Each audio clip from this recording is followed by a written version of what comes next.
大家好，我係 Mr. Manso，今日會為大家拍嘅呢就係 HKDSE mock question ratio，咁就呢個日期啦。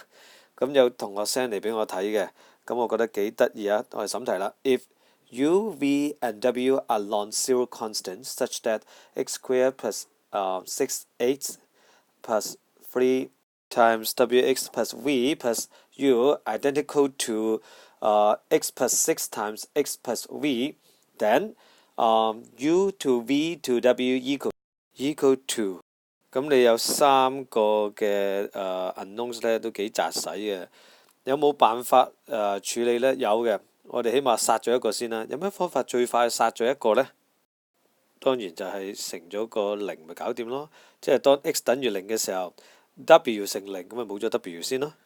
你好快得出咗 u 等於3v 嘅，咁簡單咯。v 等於1 ，u 咪等於3咯。3乘1就等於3啊嘛。u 等於3啊。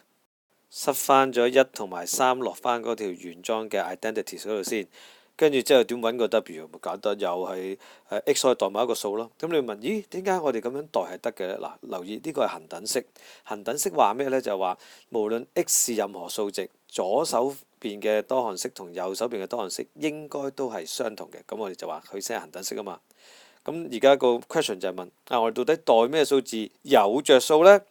我會揀代負1嘅，點解呢？一出現負1，啲面全部係0，仲有負1呢，計算出嚟呢數值係細嘅，所以咪負1有着數咯。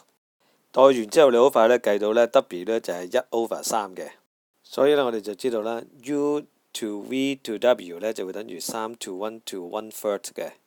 咁當然啦，最後我哋將佢倍大3倍呢，咁就會係9:3:1，呢個係最後答案啦。多謝大家，拜拜。